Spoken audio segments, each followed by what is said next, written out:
In the beginning, what we'll see in a few minutes, we'll see that they actually start out in the future when Telara is already overrun by plane of death invaders. So we right now have the choice of 3 different races, which would be the Barmy, the Kalari, and the Et.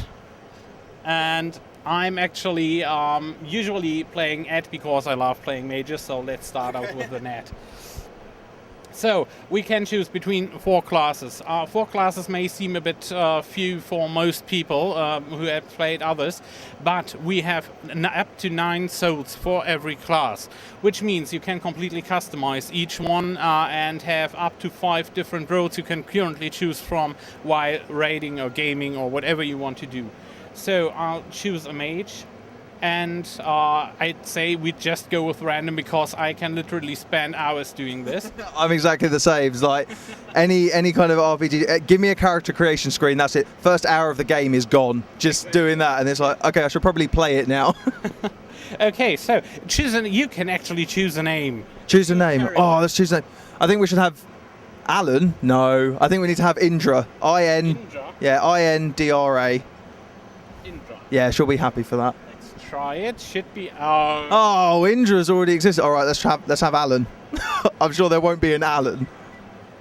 A female Alan is pretty. It's already taken.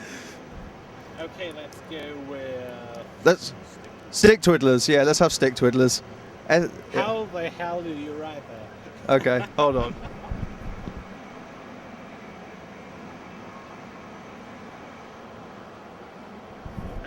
I doubt he'll have that. I doubt it as well. Yes! We're in Rift. So, usually you'd have a nice intro video here now. Because we can't hear it, we probably skip it. So, yeah, that is actually rendered in-game graphics. So, here we go.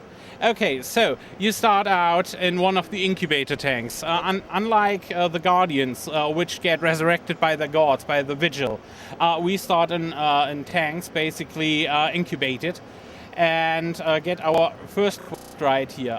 The controls are what you'd expect of any MMO, basically. WASD movement and left click, right click will get you a long way. So, we've taken the first quest. I'll try to get you out into the combat area relatively fast. So. She's got quite a jump on her. Yeah, of course. And she's an ad, so she can actually run quite a bit. Speedy. Gonzalez. So here we go. Here we can choose our first soul. As you can see, we have 8 souls for selection. The 9th soul will be a PvP soul that we can get for PvP later on. Okay. So we basically have different roles. As a Stormcaller, you'd be mainly an AoE damage dealer. As a Pyromancer, you'd be a single target damage dealer, although a bit slower.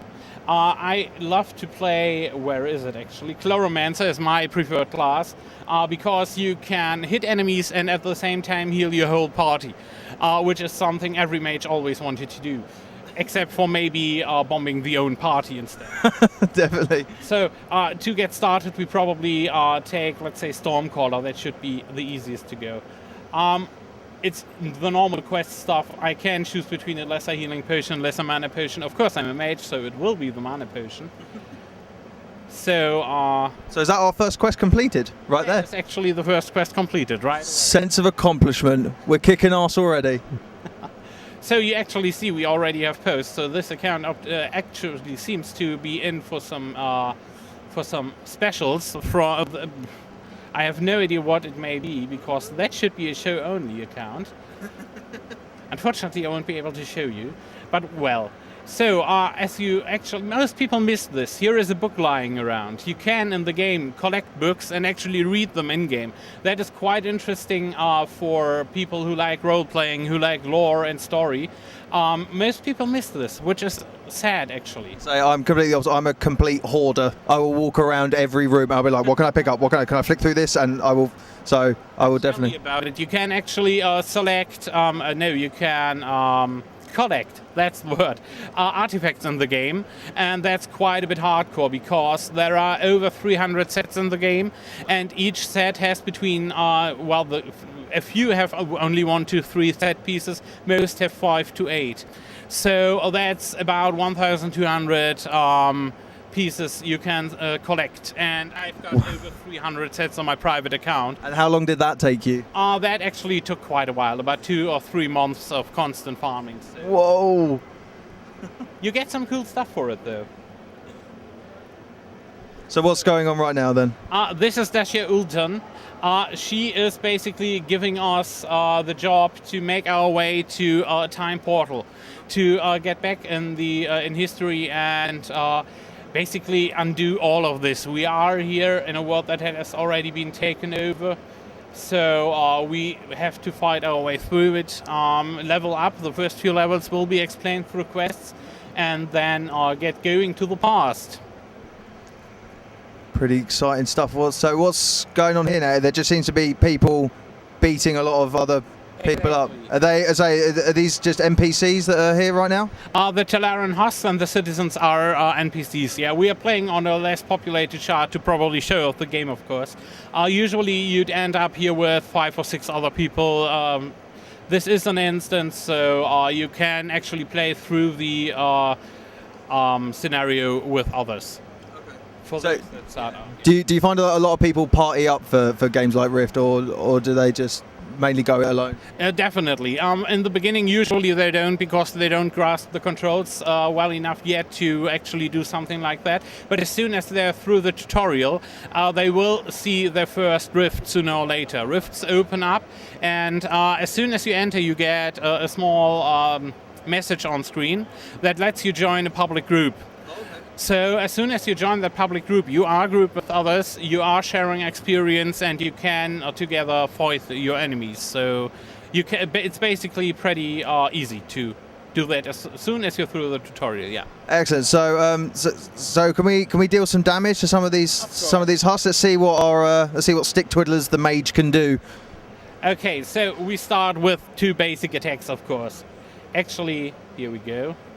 So that's just the Thunderbolt. Pretty uneventful, but if you're going higher in level, you will see some pretty hefty attacks later on. Especially, this is one of the main damage dealers in the end game. If you're raiding later on, you will want to have a Stormcaller, especially if there is more than one mob. So you can deal some hefty damage. That changes sometimes depending on if they're deemed a bit too overpowered, like in every game, but yeah, we get that a lot on the forums. Oh, why the nerf? Because it does say Rift does have a really passionate community, and it's really, well maintained, and they seem to be really happy with the changes. And I take it you listen to a lot of the feedback that comes to them about the game? Yeah, of course. As the German community manager, it's my job to relay all of that. So we constantly check the forums, we constantly forward feedback, both from the devs to the players and the players to the devs. That's part of our daily job. So we definitely want to listen to the players. We need their feedback, actually. And I can only encourage everyone to use the feedback features in-game and on the forums to give us feedback, because that's what we live on. We do everything for the community after all. Yeah, I mean that's a fantastic thing. That's what players are going to want from a game that they're especially investing in so heavily, is to have a responsive community and a responsive developer. So yeah, if you've got a problem with Rift, you need to, and you're in Germany, send it to Hergen and he'll sort you out.